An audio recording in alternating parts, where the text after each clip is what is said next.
Grabe, parang bola ang itsura pero itlog ng pugo lang pala. Mura lang ang recipe na to dahil 4 na ingredients lang ang magagamit mo.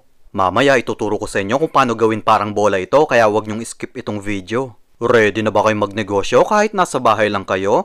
Kung ready na kayo, tara! Intro muna tayo. Kung bago ka sa channel ko, please click the subscribe button and the notification bell icon para ma-update kayo sa susunod nating mga video.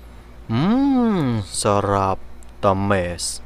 Oh yes. Gagamit tayo ng isang supot ng Mickey. Itlog ng pugo. 2 kutsarang cheese powder. At mantika sa pagpirito.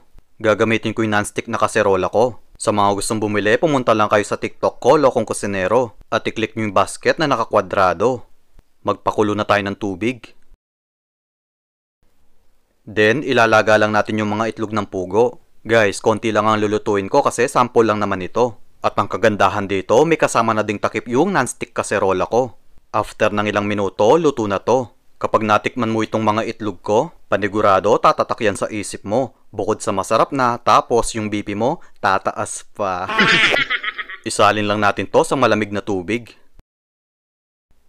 Then, balatan na natin to. Kung na-try mo na ang kwek-kwek negosyo, pues heto naman ang subukan mo. Nakaka-attract yung itsura, tapos yung nakabalot sa itlog ay malutong pa. Kaya sa mga nagtatanong kung anong itsura ng itlog ko, maputi at makinis po ito. Next, ilagay na natin sa bowl yung ating Mickey. Kailangan natin itong paghiwa-hiwalayin, pero konting ingat lang para hindi maputol yung bawat hibla nito. Tapos, babanlian natin ito ng mainit na tubig sa loob ng 1 minuto. Kailangan kasi medyo mapalambot natin ito. Then, salain na natin. Guys, banlawan agad natin ang tubig para hindi ma-overcook yung Mickey nyo. At kailangan ma-drain yung maayos ito. Next, hihiwain natin yung patulis na part ng itlog ng pugo. Kailangan natin tanggalin ito para hindi dumulas mamaya yung Mickey nyo. So, okay na to. Next, balutan natin to ng Mickey. Make sure na hindi basa yung Mickey nyo. Kasi dudulas lang yan kapag pinaikot sa itlog nyo. Kaya sa mga nagtatanong dyan kung bakit maputi itong itlog ng pugo ko, kasi Mickey po ang nakabalot dito. Tingnan nyo naman guys, ang ganda. Parang bola ang itsura. Heto na yung mga sample ng nagawa ko. Kaya pwede na nating pirituhin ng mga ito. Magpainit na tayo ng mantika.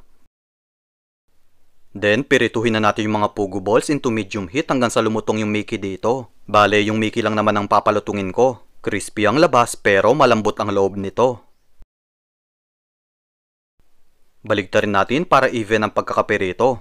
Kaya kapag nagluto kayo nito, huwag nyong dadamihan yung titikman nyo. Dahil panigurado mapapainom kayo ng pineapple juice dito. Grabe, tingnan nyo naman ang ganda ng itsura. Tapos yung loob, itlog ng pugo lang pala. So, okay na to. Ilagay muna natin sa strainer para matanggal ang excess oil. Tapos ilalagay ko pa ito sa plato na may kitchen towel para hindi magbasa-basa yung cheese powder. Ang ganda ng itsura oh. Magbudbud tayo ng cheese powder dito. Pwede din cheese sauce ang gamitin nyo. Then, i-arrange na natin to sa siomai plate. 4 lang ang ilalagay ko dito.